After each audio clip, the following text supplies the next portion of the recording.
What's good, YouTube? It's your boy, Pro Winston here.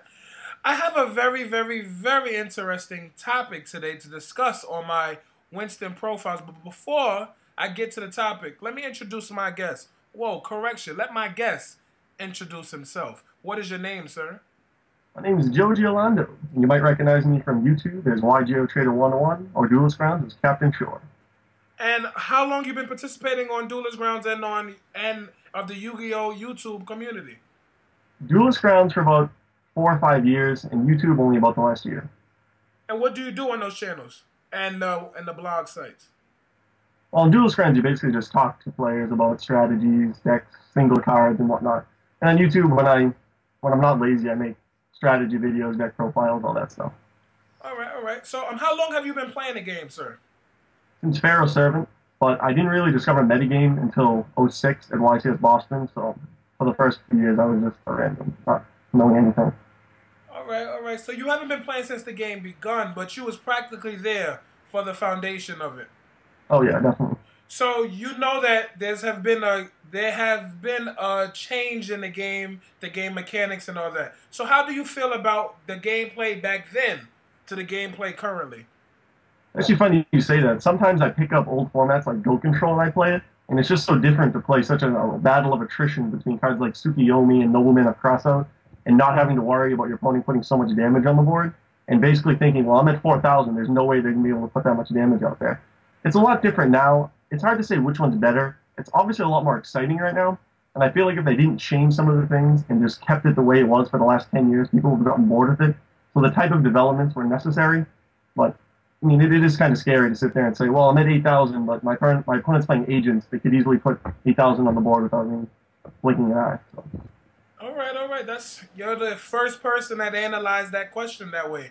I had some of the greats on this channel.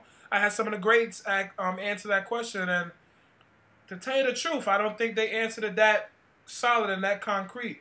And in saying all of that, what was your favorite deck of the old days? Without a question, Teledad was my favorite 6 months in Yu-Gi-Oh! Ever. I wasn't able to go in any YCS because I really wasn't traveling back then, but the format was so one deck dominated that every event you went to, you knew exactly what you were going to play against, and you knew exactly how to side deck against the mirror match, to a point where you just knew you were going to sit down and play 90% Teledad, that if you mastered that mirror match, you were going to win the majority of your matches. And as the YCS, or the Shonen Jumps back in that time, would show the best players did well continuously at every single event. So Teledad was my favorite deck, and I wasn't like really competitive during Go Control, but playing it now, I find that format very fun. All right, all right. And it seems like you're very talented at this game, and you're very knowledgeable at this game, if I may say. So what is your opinion or your view of a misplay? I think there are two different types of misplays. The first Really? of which, yes, I think there's definitely different types of misplays. Like, I've seen players on your channel say that there's no such thing as a misplay, or that there's 100% black and white there is a misplay. I think there's two different types of misplay. The first of which is a fundamental misplay, and that is just things that are undeniably incorrect. For a very simple one is if you have two monsters on your side of the field, which are stronger than one monster on your opponent's side of the field, and they have no back rows, and you choose to attack over their monster with your weaker monster, and then attack directly with your stronger monster, it will enable your opponent to summon a Gores and a Gores token that would have higher attack if you did it the opposite way.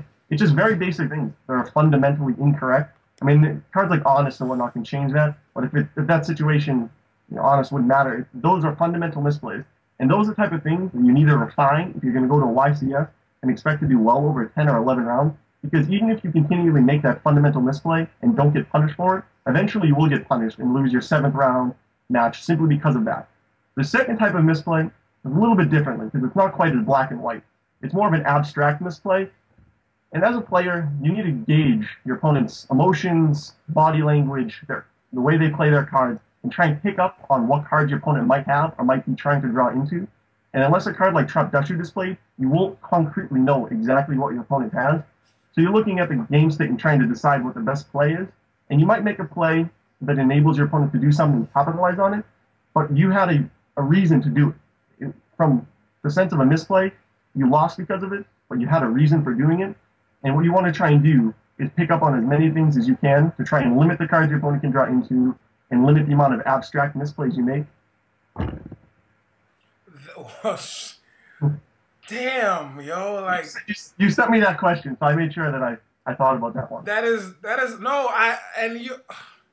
Damn, this will have to be a part two. There, I can't deny the YouTube subscribers and the people that follow you on Duelist Ground and your Oh, YouTube subscribers what they want, because this is just fun. This is just fun to watch, and it teaches me as a player also. But later for that, what is your favorite moment in Yu-Gi-Oh history? Period. And what is your favorite moment of your Yu-Gi-Oh history? for myself, it would probably. I feel like there's like three of them for myself. Um, when you start going to locals, when you first introduced into Yu-Gi-Oh, you kind of like blown away. Like, wow, look at all these players; they're always winning. You kind of look up on the local level without knowing even what Shonen Jump is or what metagame is on a local level. And you slowly build up to a point where you start doing well at your locals, and you win your first local. And you're a young kid, and that's a big deal to you. And then you discover what a regional is, and you go to a regional, and you're not getting blown away, and you scrub out, and you lose in the first three rounds, and well, I'm doing well at my locals. And then you finally start doing better at regionals after practice, and you finally top your first regional. I know for me that was a great feeling, because it was the last regional before national, and it was back when you had a top four in order to get an invite. And in the last round, I played someone who ended up being one of my best friends in and out of the game, Devin Schwartz. And then finally, kind of same deal with YCSs, and I finally got my first top earlier this year in Dallas, and I know that was just a fantastic feeling. So it's just kind of each of the increments of, doing well at locals, topping a local, winning a local, and the regionals, and then YCS. So YCS is probably the best feeling, but they all have their own good feelings at the times. In terms of all of Yu-Gi-Oh, I'm not sure exactly what I consider my favorite. I like watching my friends do well. That's definitely one thing. I know my good friend Paul and I have been like great friends in this game for a very long time, and I wasn't able to go to the first Shonen Jump T-Top in Orlando back when Lights Orange was still popular. Yeah, I remember that's the same one I topped with him. Topped him too, yeah. And I remember it was the first one of the format. They didn't touch Lights Orange after the Cat Synchro format. I remember watching on the Konami website him do well and him finally topping. And I know just being at home and being like, yeah, Paul top. That was a good feeling, just because he was such a good friend of mine. All right. What are your feelings toward the top decks? First, name them. Oh, all right. First of all, plants. Well, definitely plants. And then the other type of decks are Rabbit, Karakuri, Dark World, and Agent are what I think would be like the top 5 decks. What is your opinion on naming Karakuris? Because most players do not name Karakuris. Well, the thing with Karakuris is a lot of players don't understand how to play against them, and especially with cards like Quick and whatnot, you can just capitalize so much on players who don't understand how to play against the deck. And the Karakuri's ability to go into Maturity Beast is one of the best reasons to play that deck. But the more popular that deck is, and the more good players are using it and doing well with it, the more aware that other players are going to be against it. And at that point, I think its playability would diminish, but I definitely still think it is a powerhouse. There are a lot of like nifty things you can do against Karakuris to shut them off. For example, in game 2 and 3, when you have Cyber Dragon, you can play around Solemn Warning by tribute setting for Cyber Dragon, and then contacting when they have a bunch of machines, because they might think, well, I have this warning set with Maturity Beast with like 3 or 4 machines. There's no way Cyber Dragon's gonna hurt me. But if you tribute set for a Cyber Dragon, they can't warning it, and then you can contact and get rid of all their machines, and they can warning the Chimera Tech, but you've already got rid of the machines. So I think when players realize how to play against Karakuris, then I'm not sure exactly if I'd put it in the top 5 battling for first, but it's always going to be there. What do you consider your skill level to be right now, sir?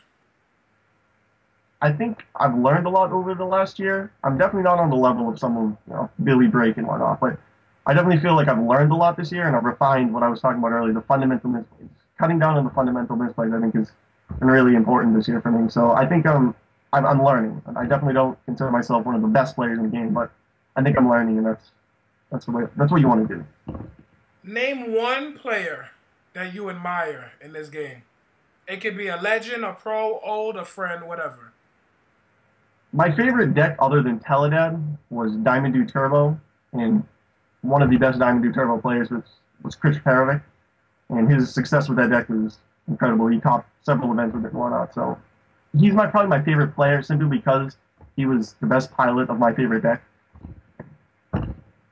What can you give the viewers and myself to allow us to be like you, allow us to top events like you, have that strong motivation going into the event, and the determined mindset that the cutting down on the fundamental misplays will get us somewhere, like it did Joe, like it did Paul, like it did Devin, like it did Chris back in the day, and even now.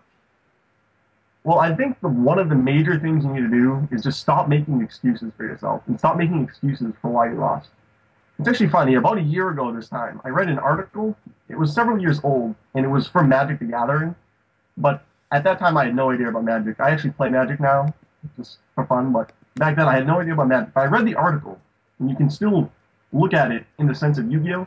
And the author basically writes about how you needed to stop complaining about the game that you're in and stop complaining about how you're going to lose the game and stop thinking that while you're sitting in the match, how you're going to complain to your friends about how you lost the game and why you lost the game, and sit and just try and figure out how you're going to win the game. You haven't signed the match book yet. Sometimes you haven't gone to game 2 and started side decking it. Just stop making excuses for why you lost, and just try and look at every match as a thing that you can win virtually no matter what.